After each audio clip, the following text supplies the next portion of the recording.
Good morning, everyone, and welcome back to our Tanya class. We're in the middle of chapter 35. We begun last week, I believe. And in your Tanya book, it's on page 157. In this chapter 35, Alter Rebbe begins to discuss the importance of the action of a mitzvah. That the important thing is the physical observance of a mitzvah. And he quoted, and we'll read it again this week, he quotes from the Zohar the statement of the Yenuka, the young lad, the child, who said that the human being, well, let me preface this by saying the following. Purpose for creation of the world and man and mankind, especially us Jews, is to bring godliness into this world, to bring the godly light, that there should be a revelation of God in this physical world. In this physical world that he created, this physical world is defined by its distance, being a very lowly place. Why is it lowly? Because God is concealed here. You don't see and you don't observe godliness openly. And the purpose was that instead to remove that concealment by revealing and drawing down godliness in an open fashion, where he can be revealed in this world. How is this done? So it says that God's presence is above the head of every Jew. Let's read it inside, and then I'll explain it.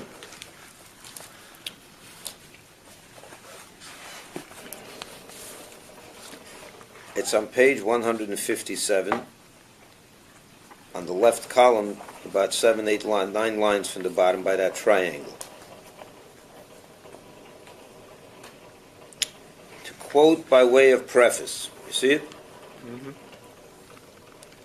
To quote by way of preface the comment of the Yenuka, this child, in the Zohar Parshas Balak, on the verse, "The wise man's eyes are in his head." That's a pasuk. That's a verse that King Solomon has written, and this is in Ecclesiastes. He says the wise man's eyes are in his head. The question is, where else are man's eyes? And if a not wise man's eyes are somewhere else, well, what is the meaning of King Solomon here? But the interpretation of the verse certainly is as follows: we have learned that a man must not walk 4 cubits bareheaded. You have to always wear a yarmulke. Why? The reason is that the Shekhinah, the divine presence, rests on his head. God's presence rests on the head, right above the head of a person. And a wise man's eyes and everything he possesses are in his head. In other words, in him who rests on and abides above his head. In other words, King Solomon is saying that what's the sign of a wise man is that his eyes are in his head. What does this mean? Of course his eyes are in his head. But he means something more. He means that his eyes are focused on that which is right above your head. Meaning God. That's what it says. And a wise man's eyes are, and everything he possesses are in his head, i.e., in him who rests and abides above his head, meaning God. And if his eyes are there, he must know that the light which shines above his head needs oil. So he's comparing it to a candle. God is the fire. The Shekhinah, the divine presence, that's the fire.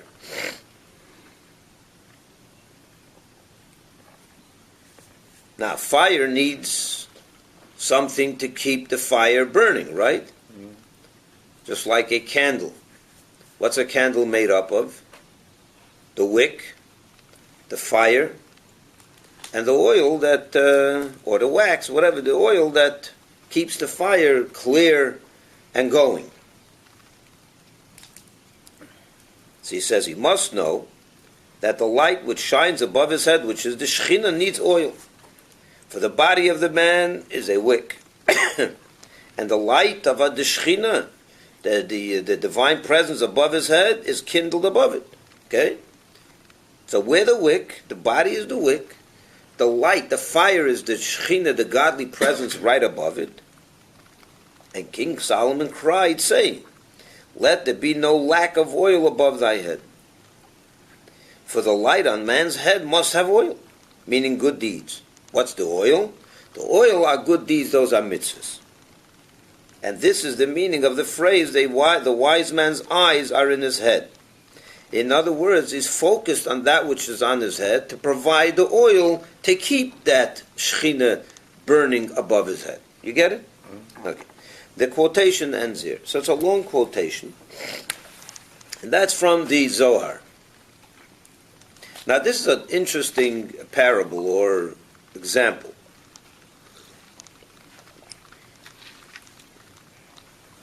In order to properly understand what's going to come now, the explanation that the Alter Rebbe is going to explain here, let me preface this by saying as follows.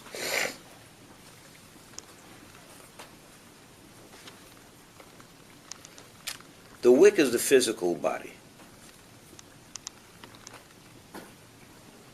If you have a wick and nothing else, and you light that fire, you light the wick on fire, what's going to happen? Burn right there. Two things will happen. First of all, it'll consume the wick very quickly. It won't last long. But even while it's burning, even while it is lasting, the fire is also not going to be a very clear and good fire. Because fire and a wick are not really, I guess it's not a natural, I'm not sure the word I'm looking, but the point is that fire needs a substance that is meant to give and to give fuel to the fire that will burn naturally and clear and so on. A wick is not that. A wick is not that. A wick is good, but it needs something else with it. It needs oil. So the body is the wick, and the and the fire is Hashem's Shekhinah right above your head. What would you think would be the oil to provide? Well, how do we provide oil for that fire? Mitzvahs. Mitzvahs. Okay, very good. That's what the Zohar says. That's what King Solomon is crying. Please provide that light with oil, which is the good deeds. Good, very good. The Alter Rebbe is going to now question this statement in the following way. Every Jew we know, or let's say Jews, every Jew we know has a body, and on top of him, we just said, is the Shekhinah, there's a divine presence. But the Jew also has another element. What is that? The Jew is not just a body. What is a Jew? What defines a Jew? His neshama, his soul. So the soul is also part of this whole thing. And the question then is, why can't the soul serve as oil? Why do you need mitzvahs to serve as oil? Well, you'll tell me because God needs, for God's light to be burning, He needs something that's godly. The oil has to be something that is close to the fire, something that can be good fuel, that is a natural connection to fire. What's that? Oil. In the spiritual sense, that would be mitzvahs. Those are godly acts. So, but therefore, they serve as good oil for godly light. Good, that makes sense, right? And what's the neshama? The neshama is not a godly force. Why is the neshama not good enough? The neshama is also would naturally be great oil for God's light. It's also godly. So that should serve enough. You have the body is the wick, the neshama is the oil, and God's presence is the light. It's a perfect candle. What's wrong with that?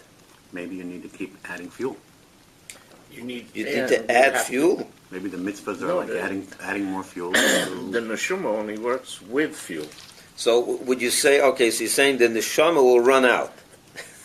No, No, maybe it won't it's, run out. You have to keep on adding fuel to the neshama. No, the neshama is the fuel. The neshama is the fuel. The godly presence above our head, that's the fire. And the body is the wick. It's a perfect relationship. It seems like that's the perfect candle. You don't need anything else. So you're suggesting maybe the neshama is not enough because you have to add. In other words, the neshama can go for a certain while, but not forever. So first of all, I'm not sure that's has to be true. stimulated. I'm not sure that's correct, but let's even say it is.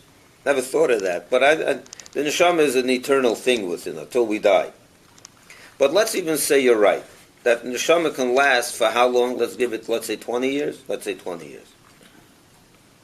Or 20 minutes, whatever it is, till you provide the oil, the extra oil of the mitzvah. During those 20 minutes of that year, that neshama, could the neshama be oil at all, ever? Could the neshama serve as oil for God's light? maybe. I would think, yeah. It's a godly force. It's godly. What makes a mitzvah more oil, more befitting for a fuel for God's light than the neshama, which is a piece of God Himself? We learned already in the second chapter of Tanya that the neshama is literally a part of God. So why is the neshama not good enough oil? Why do we need mitzvahs? That's the Alter Rebbe's explanation coming now. The explanation is rather a very interesting one. So let me explain it first, and then we'll learn it in the Alter Rebbe's words.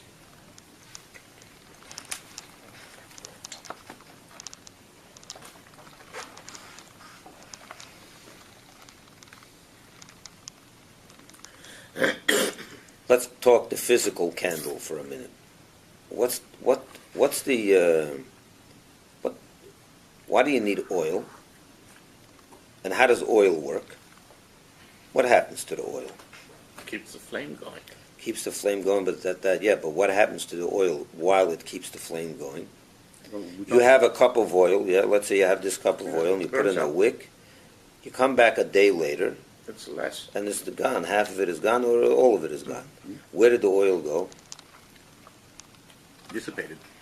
It was Dissipated. consumed by the fire. It was consumed by the fire. In other words, it was absorbed by the fire. Completely and utterly, completely absorbed by the fire. It became, or in the language of Chassidus, it became bottle. Bottle means nullified within the fire. There was no resistance at all. Oil does not resist fire at all. On the contrary, it becomes very, very naturally absorbed in the fire, totally nullified to the fire. And that's why oil can serve as good fuel for fire, because it's ready to submit to the fire. It shows no resistance. A wick shows some resistance. That's why even after you finish, it's black, it's not totally, the wick, something remains of it at the end. And that's why it's not a good light. Even when the wick is burning without oil, it may burn for 10 minutes, but it's not even whatever time. But even then, it's not a good fire because there's some friction there. It's not a total. It doesn't submit completely to the fire. In other words, in order for fire to burn well, it needs a substance, a fuel that's ready to completely and utterly submit itself to the fire, where it becomes absorbed in the fire totally. If that's the way it is in the physical world, the physical candle, that's the way it is in the spiritual candle. And what's the spiritual candle we just said? The wick is the body, the fire is God, and what did we say? We're trying to determine why the soul can't be the oil. We need mitzvahs. So the Alter Rebbe is going to make a distinction between oil and mitzvahs. That oil, not oil and mitzvahs, the neshama and the mitzvahs. And he's going to say that the neshama cannot serve as oil 100%. It's not the best oil. Why? Because the neshama doesn't completely submit to the fire. Mitzvahs do. What's the meaning logical. of this? Why? No, it's not. Why is it logical? It begs for explanation. In other words, why? Neshama is a piece of God. Why can't it submit? It's a very interesting explanation Alter Rebbe gives over here. What he's basically going to say is that there is no greater element in this physical world that submits to the spiritual force of to Hashem, to God, than a mitzvah. Even the neshama doesn't submit that well.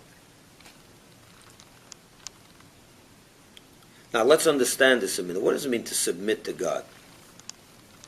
Oil. So oil submits to the fire, right? And that's why it serves as good fuel.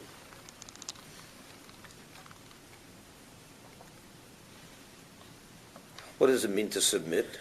To do God's will. It's much more than that. The neshama also does God's will. The neshama doesn't do God's will, the neshama does God's will. The neshama does God's will, it's all it wants to do is God's will. It's totally committed and totally devoted to Hashem. But when you say submit to Hashem, it means that only Hashem exists. You remember we learned in chapter 6 of Tanya a very important point. What does it mean what is holiness? What's the definition of holiness? A Torah is holy? Torah is holy. A synagogue is holy? Synagogue is holy. A holy book is holy. Tefillin are holy. What makes something holy? What makes something holy? What we physically do with Mm, them. well, I'll define it a little better than that. You're right, but in other words, you choose to make something holy. But what makes it holy? What actually causes it to become holy? Holy means that which a place, an element, an object upon which God's presence is revealed is holy. I mean, God's everywhere, so He's always present everywhere. But sometimes He's present in a revealed way, and that's what makes that item holy. And sometimes He's present not in a holy way, not in a revealed way. And that's what, and therefore it's not holy. Is God present in that blade of grass out there? Of course He's present in that blade of grass. He's present everywhere. But is that grass holy? No. It's not holy because God's presence in that blade of grass is not revealed. But in the Torah, that's in that ark, and in all the other items we just mentioned, His presence is revealed, and therefore it's holy. So what makes something holy? God's revealed presence causes holiness. Okay? What are the conditions that have to be met in order to cause God's presence to be revealed? How do you reveal God's presence? How do you reveal God's presence? There's one way. When you stop being revealed. When you are not revealed, your presence is not revealed, is not standing out, is not dominant.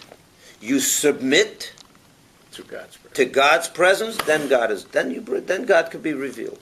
In other words, where there's bittul, where there's a sense of submission and nullification of that which is becoming holy, then God can take over and become present.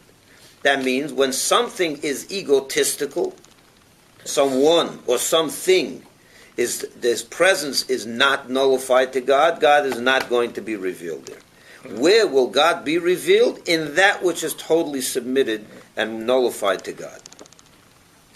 In the Hebrew, it's called bittul. I want you to remember that term because bittul comes up again and again and again in all Hasidus and other, in Kabbalistic works and Hasidus and so on, in Torah. So where there's bittul, where there is a sense of submission to God, suddenly His presence is revealed. Now, let's go back to that blade of grass. Is that blade of grass submitted to God? You can't physically do It's not really submitted. Well, is this table submitted to God? I don't think the table can physically do that. We have to make it. Of course you have, but did we submit this table to God? Did we bring God into this table? Or reveal His presence in this table? On it, yes. When you use it for a holy purpose, which is what we're doing right now, you reveal the presence of God in this table. In other words, the table became one with Hashem. I don't know if the right word is one with Hashem, but there's a certain element of submission here, bittul, where you elevate it and you're utilizing it for a purpose, for a godly purpose. You reveal God. Now God's presence could be revealed here. The table has submitted to Him, He can be revealed. When you take that blade of grass and you pluck it out of a garden out there just doing nothing, and utilize it for a purpose that's godly, you've brought it into the world of godliness, open godliness. In other words, it is bespeaking, so to say, its purpose to reveal God in this world. God becomes revealed through it. So let's say you decorate a shul with flowers. You take flowers out of a garden somewhere, just anywhere, and you bring it into a shul. You decorate the shul with beautiful flowers and roses and whatever. You've now created a certain submission of those flowers to Hashem. What you've done is you've allowed God to reveal His presence in that bouquet. Do you understand what's happening, with how this works? Yeah. With His submission, with His bittul of any item or a person to God, God's presence is revealed. Where there's no submission, He's present, but it's not revealed presence. Because God's present everywhere. Yeah. He's present everywhere. He is everything. But the question is about how much is it revealed or not. Okay. Now let's go back to what the Alter Rebbe is talking about over here in terms of the neshama being fuel or the mitzvah being fuel. A neshama is completely submitted and bottled to Hashem. You would think that it is, right? But is it really? Let's take, for example, a holy person. Take the holiest person you can think of, who loves Hashem, who's dedicated to Hashem. He wants nothing but Hashem. He's a real tzaddik, a real holy person. What is the definition of a holy person? A tzaddik? A tzaddik is a person that has absolutely no attractions, temptations, no desires of any kind other than, how do I bring God into my life more and more and more and more? So you would say that's tremendous. How could you get better than that? You're right, you can't get better than that. But there's still a problem there. Not a problem, but a reality. What's the reality? The tzaddik exists. I love Hashem, right? When the tzaddik feels a love for Hashem, he's on fire for God. He stops being a he. Stops being a I. There's an I who loves Hashem. Mm-hmm. There is an I. There is an existence that feels itself as an independent existence, which is completely absorbed and attracted to Hashem. It's a great level to reach. But could you really say that that's total bittul? Total nullification? No. So neshama, once it comes down to earth, is defined by the fact that it exists as an independent existence. And as such, it's not going to be able to become pure oil for Hashem. Because there's always going to be somewhat of a resistance, meaning not a resistance, because it's all it wants is God, but he can never crawl out of his own definition, which is I exist, I am. And if you are, there's already a little bit of a resistance to becoming totally absorbed as perfect oil in a fire. You follow what I'm saying? What's the next step? A mitzvah. A mitzvah becomes real oil. I'll tell you why. In the act of a mitzvah, what is a mitzvah? Mitzvah is Hashem's will. So let's elaborate on that for a moment. And I've given this example more than once, so you'll probably remember. There's different levels of will. Let's take us, for example. You go to work every day, right, to earn a living. What's your ultimate reason for going to work? Do you want to go to work? Yes. Family. You want to go to work? Yes. If someone's going to ask, do you want to go to work today? The answer is going to be yes. But why do you want to go? Is that your ultimate will, to go to work? No. behind that will is an inner will. What's the inner? That's the external will. What's the inner will? The most essential will here is to make money. And even that's not the ultimate will. What's the ultimate will? Why do you want to make money? To provide for your family. That's the real reason you're going to work. So the inner will is to earn a living for your family. How are you going to do that? By running a business. By getting an office staff, getting a whole business running. So for a business to run, you need to have an office, you need to have phones, you need to have a computer, you need to have a secretary, you need to have paper, and you need pens, and you need whatever, everything you need in a business. And headaches. And you even need window shades in your office so the sun doesn't beat on you and make you crazy. So when you are going into your office and you call an interior designer and say, could you do me a favor and design this office? Do you want her to design you a nice office? Absolutely. Someone's going to say, do you want this office, do you want these window shades there? Yes. Is that your inner will? That's an external will. Yeah. What's the inner will? To make money. At the end of the day, the buck that comes in, the final, the balance sheet, what's at the end of it, That money that I have in my pockets, I can go home to my wife and buy her something nice, and buy my kids something nice, and provide for them. That's the inner will. The outer will is everything else. How do we know this? That you don't really have an inner will to go work every day. Because if the accountant at the end of the year tells you, sir, this business is a losing proposition, it's a bottomless pit, what's your next action? You shut it down. You shut it down. Because you don't have a real will for this business. That's not your ultimate will, is to run a business. Even your ultimate will is to make money to provide for your family. If the business is a means to do that, then you want the business. If it isn't, then you're going to close it down. So your will is not to run a business. Your will is to make money. Okay, now, it's true with God as well. God created this world, right? He created all kinds of creations. He created galaxies, he created people, he created animals, he created trees, you name it. Did he want to create all that? If he did it, he wanted it. No question about it. Was that his inner will, or was that only his external will?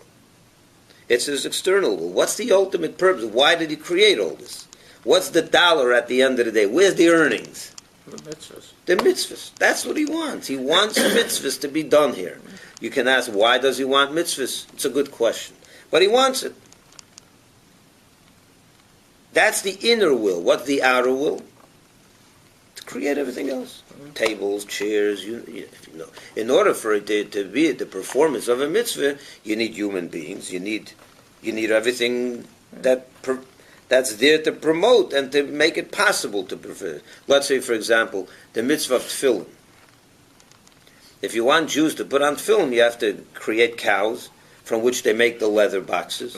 And there's just a million things you need in order to get to that tefillin. So everything is this, like your business. You have to have a fax machine, you have to have paper, pencils, window shades.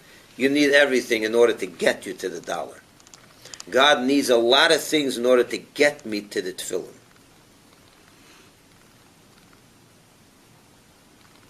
And it's all worth it. It's all worth it. So what's the inner will? The mitzvahs. What's the outer will? Everything else. That brings you to the mitzvah. So mitzvah is Hashem's inner will. Hashem's inner will is Him. There's no friction whatsoever. Over there, there's no resistance. Him and His will are all one. So in the performance of a mitzvah, you have total godliness, open godliness. There's no resistance whatsoever. That is Him. So that's the perfect fuel for the fire. Because the mitzvah is Him, and it becomes totally absorbed within Hashem's reality because it's Him. A neshama can never become completely absorbed in Hashem's reality. It would cease to exist if it did. Yeah, that's what I was. And therefore, the neshama, at the end of the day, I love Hashem, but there's an I who loves Hashem. That means he's not totally ready to submit into become absorbed 100% into godliness, where he no longer has an independent existence. That's not possible for a neshama, unless it dies, unless it expires. Yeah.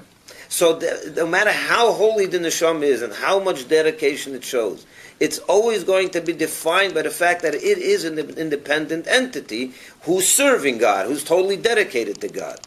But it's not one with. It doesn't become God. So, A mitzvah is God. so technically, a tzaddik Is that? Yeah, go is ahead. he when he becomes a tzaddik? Is he completely? He's never completely. Not- He's never. He's a impossible. tzaddik with a tiny little piece missing. It's not missing. It's not missing. Is the fact that you need to eat a problem? Imagine someone said, "What a shame! I can't learn 24 hours a day. You have to spend time eating. You have to spend time showering. You have to spend time sleeping." Yeah, You can see life that way, but is that your fault? Is that a fault? No, It's a reality. That's Yeah. what you're defined by that. You need to eat. That's just the way it is. God created us to exist as an independent existence. So that's not a fault. It's just a reality. You cannot you cannot serve as oil 100%. Yeah, no. That's it. So You can be real omer, you tzaddik can be would- very good, you can be totally dedicated, and that's your job to become a tzaddik. But the tzaddik is not becoming an angel. Yeah.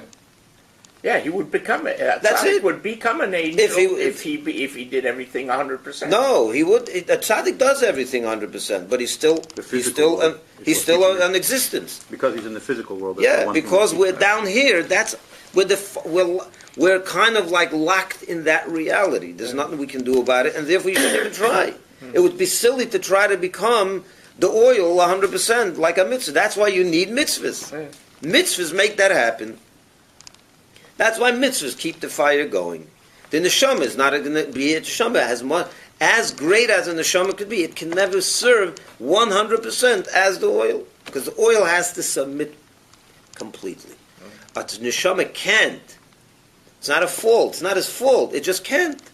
It's meant to be here as an existence on its own. Mitzvahs are meant to be absorbed in godliness. That's the definition of a mitzvah.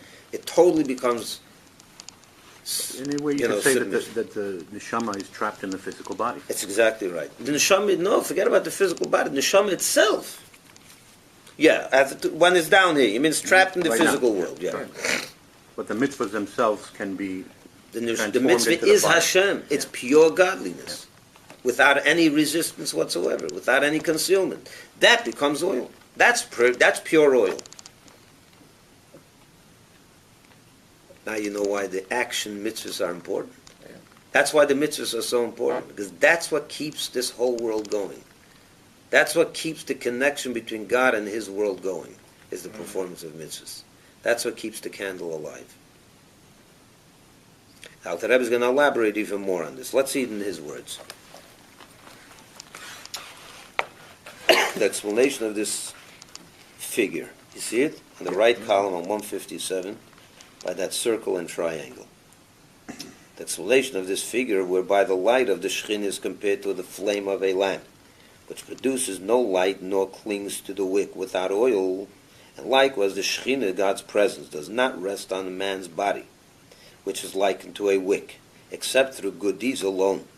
And it is not sufficient that his soul, his neshama, which is also part of godliness from above, should act for him as oil to the wick. It's not enough. The neshama can't. Why? It's clear and understandable to every intelligent person. Why can't the neshama serve as oil? It is that the neshama of a person, even if he be a perfect tzaddik serving God, with fear and love of delights, the highest level of love, he's completely on fire for God, does not nevertheless completely dissolve itself out of existence so as to be truly nullified and absorbed into the light of God to the extent of becoming one and the same absolute. Can't do it. But the person remains an entity apart, one who fears God and loves Him. There's an I who loves Hashem, an I who fears God. He remains apart to a certain extent. It is different, however, with the commandments and good deeds, which are His blessed will. That's Hashem's will. His blessed will is the source of life for all the worlds and creatures. flowing down to them through many contractions, tzimtzumim, and the concealment of the countenance of the Supreme Will, the Ratzon Elyon, the Supreme Will, blessed be He, and the recession of the levels, until it was made, I'll explain all this in a minute, until it was made possible for creatures to come into being, ex nihilo, something from nothing, separate beings that should not lose their identity as discussed above. The commandments, however, are different in that they are the inwardness of His blessed will, the inwardness of His will, without any concealment of the countenance whatsoever. The vitality that is in them, therefore, is in no way a separate independent being, but is united and absorbed in His blessed will, and they become truly one with the perfect union.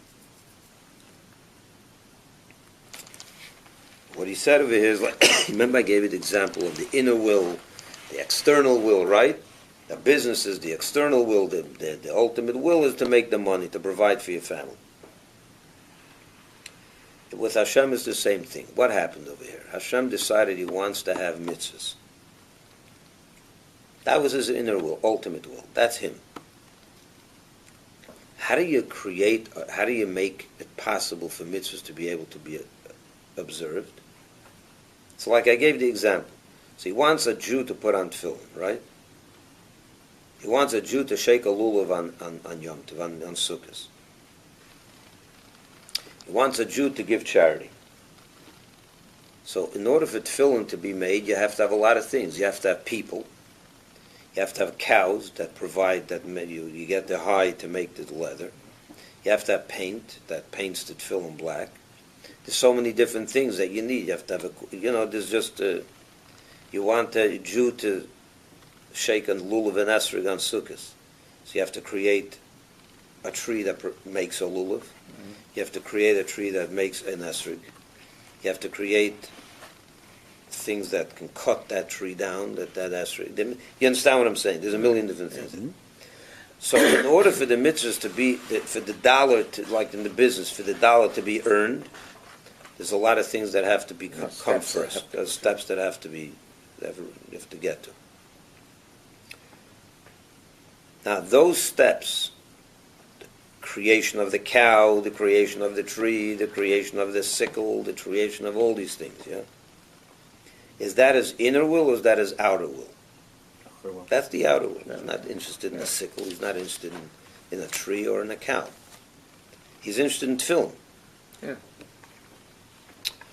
How did He create the cow? With His, that's the external will. So in order for me to have the earning at the end of the day, I have to get up, I have to buy an alarm clock that wakes me up, I have to get onto the bus, I have to pay $1 to get the ticket, and I have to go downtown and make a business happen, right? That's His inner will? No, that's the outer will. Are you completely revealed in your outer will? No. That's concealing your inner will. You look at a guy, he's running around, he's busy a whole day doing what? Getting on planes, getting off planes, picking up his luggage, taking taxis, going to trade shows. You look at this guy and you say, what is this? What is this? So we know what the ultimate purpose is. But all that conceals his inner will. That's not where he really is. That's not his internal, his real essence. So how does God create this whole world to make it possible for mitzvahs to be able to be done? He has to conceal Himself. Because if He didn't conceal Himself, nothing would be created. If Hashem allowed for creation to come straight from His infinite essence, without any tzimtzum, no contraction, no concealment, nothing would be able to ever be created. It would all be absorbed in godliness. It would be not. God would have to conceal His essence, His infinite light, in order for something finite to come about. So that's what tzimtzum is. That's what the contractions are. So the outer will is a complete concealment of His reality, of His essence. But when finally the mitzvah is observed, when you go to shul in the morning and you put on tefillin, or you go on sukkah into sukkah and you make a bracha for the esrog and the lulav, or for the sukkah for that matter, or whatever mitzvah you do, that's the inner will. Now you reveal the ultimate purpose of all of this. That's where you revealed Hashem's essence.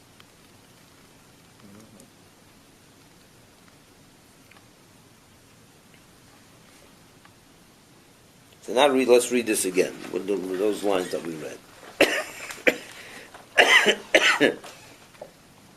It is different. The fourth line on the left column. You see it? On page 159. The fourth line of the left column. The last two words. It is. You see it? Fourth line on top. On the left column. The last two words. It is. Yeah. Okay, yeah. Yeah. It is different, however, with the commandments and good deeds, which are his blessed will. His blessed will is different from the neshama. The neshama can serve as oil, but the mitzvahs could. And he explains. His blessed will is the source of life for all the worlds and creatures. Right? Why does God animate this world? Because of mitzvahs. He wants mitzvahs, right? That's why he went through this whole creation. So what's the source of life for this whole creation? What keeps the whole life force of this whole creation going? His will for mitzvahs. That's what animates the whole business, right? Mm-hmm. Why do you keep electricity on and why do you keep all this going? Because you want to make money at the end of the day. So you need a business. So what's the fuel for this business? Your inner will to make money. Okay. So here too. His blessed will is the source of life for all the worlds and creatures. Flowing down to them, how does he create them? How does he bring them into existence? Flowing down to them through many contractions, tzimtzumim, and the concealment of the countenance of the supreme will. Blessed be he. And the recession of levels, he has to lower his light, lower and lower and lower, until it comes down to this physical world to become a physical creation.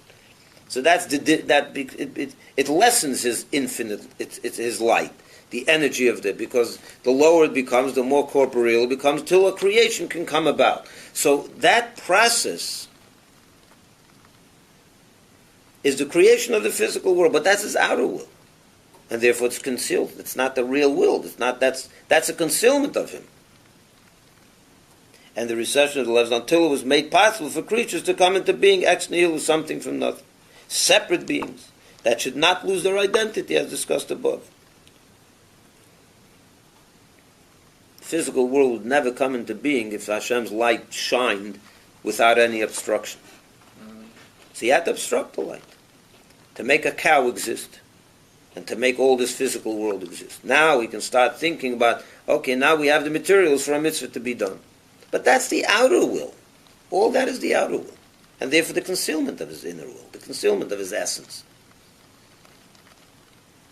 The commandments, however, are different in that they are the inwardness of his blessed will. That's where his essential will really is. That's the money at the end of the week. Without any concealment of the countenance, the vitality that is in them, in the mitzvahs, therefore, is in no way a separate independent being,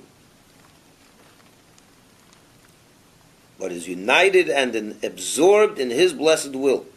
And they become truly one and perfect, in a perfect union. They can become oil. Because over there you have the essence of Hashem, his internal will, without any concealment. That's where his real life force is. That's where his whole purpose and his whole reason for for creating the world exists. And therefore over there's no concealment. And where there's no concealment, it's purely him. And if it's purely him, it's good. That becomes absorbed in him, and perfect. Therefore, can be used as perfect oil for Hashem. That's what keeps the light going. So the neshama is not going to be oil, perfect oil. A mitzvah is perfect oil. That's the essence of Hashem. That's one with Hashem. And we said before, the only way a candle can keep burning is if you provide the wick or the light, the fire, with such a type of fuel that can become completely absorbed in the fire, where there's no resistance whatsoever. That's what oil is. That's what fire needs. Neshamas can never become completely absorbed. Mitzvahs are the only things that could.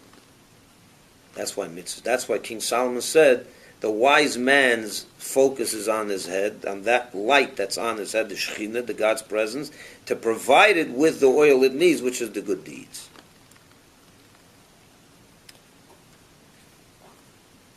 Now, what did we say before? That Hashem, His Shekhinah, His presence, dwells within us, right above our head, right? Let's see now what that means. He continues. Now, the meaning of the indwelling of the Shekhinah, what does it mean, the indwelling of the Shekhinah, which is what King Solomon is talking about, or the Zohar explained before, that this whole thing with the Shekhinah on top of our head, and you need to provide it with oil, right, the fire. What's the indwelling? That's what Shekhinah's presence. The truth of the Shekhinah is present everywhere, not only on your head. The Shekhinah is only present on our head. He's not present in everything. He is. So he explains, now the meaning of the indwelling of the Shekhinah, the divine presence, is the revelation of His blessed divinity. You're right, He's present everywhere, but not everywhere is He present in a revealed state. When we say the indwelling of the Shekhinah, what we mean is the revealed presence. That's what he's saying of it. Now the meaning of the indwelling of the Shekhinah is the revelation of His blessed divinity, and of the light of the blessed Ein Sof in anything. That is to say, that such thing merges into the light of God. Where is He revealed? As we said before, where could God be revealed? Where something becomes submitted totally to Him. That's where He's revealed. That is to say, that such thing merges into the light of God, where it becomes totally absorbed and one with Hashem, and its reality is completely dissolved in Him. Only then does the one God abide and manifest itself in it in a revealed way. But anything whose reality is not completely nullified in Him, the light of God does not abide nor manifest itself therein. Even if one be a perfect tzaddik, who cleaves to Him with abundant love, since no thought. Why can't so? You say, even a tzaddik can't. Why? Since no thought can truly apprehend Him at all. Could anything apprehend God? A thought of a human being apprehend God? Nothing could. As long as you are a separate entity, we can never absorb, we can never, apprehend Him. Where could you apprehend Him? Where you are no longer a separate entity. So the tzaddik is the greatest mind, the greatest heart. He loves Hashem. He's completely attracted.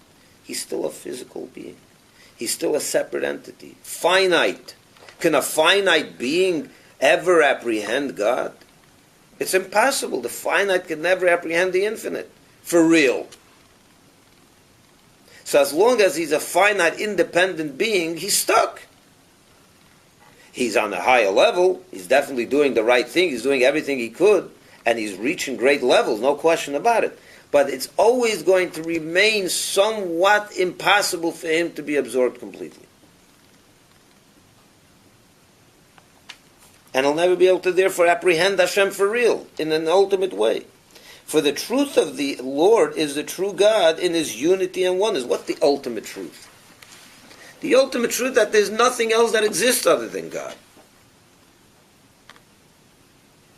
So if the tzaddik, even the tzaddik, who's on the highest level, but he is defined by existence,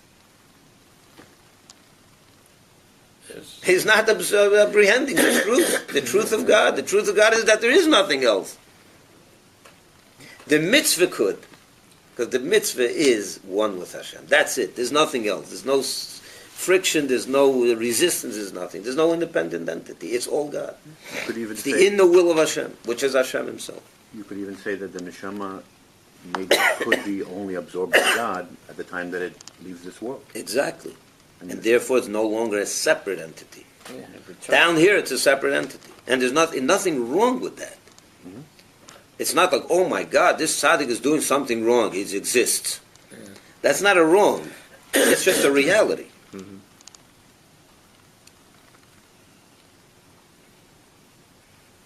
Yeah, because otherwise you wouldn't exist. That's it. Hashem wants you to exist.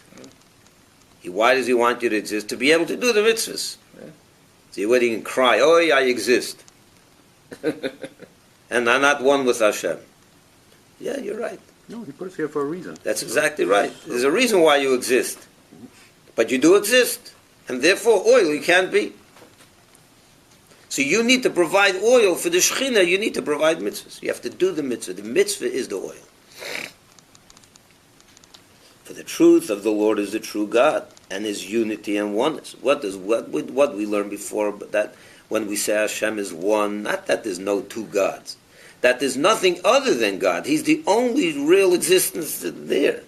That He is one alone, and there is no reality whatsoever whatsoever apart from Him. Hence, the person who loves God and ipso facto exists apart and is not null and void cannot by his thought apprehend Him at all. And the light of God cannot abide and reveal itself in him in a perfect way, except through the fulfillment of the commandments, which constitute in reality His blessed will and wisdom without any concealment of countenance. Over there it's a total absorption. The mitzvah is one with Hashem. That's the real oil. And therefore that can reveal God in this world. Because where something becomes totally absorbed in Him and doesn't have its own independent existence, that's where God becomes revealed. And therefore mitzvahs do that. You think about the power of these words. The power of a mitzvah.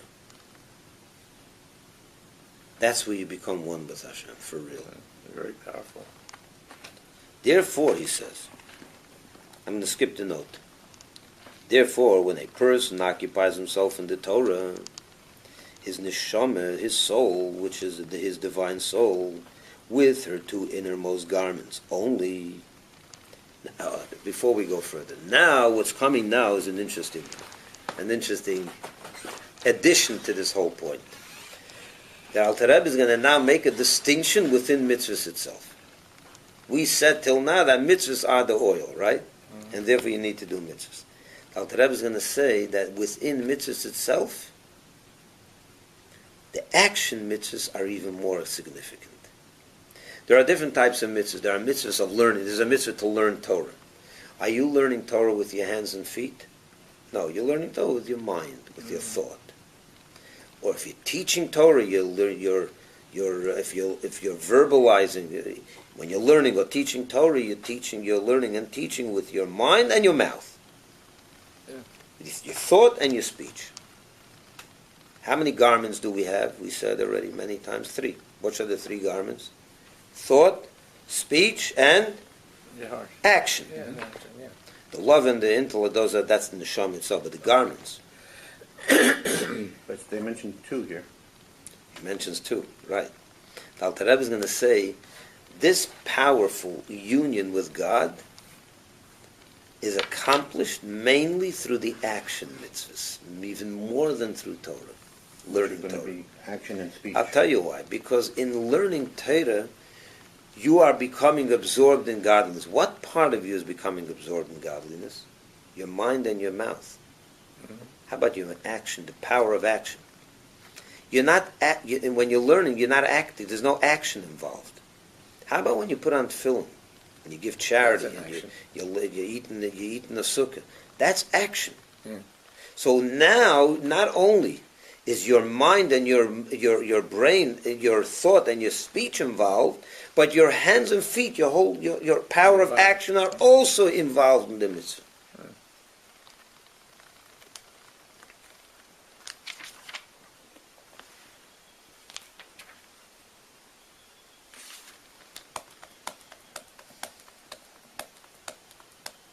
That's what's coming next. It's 10:30. You want to go further? We should stop here.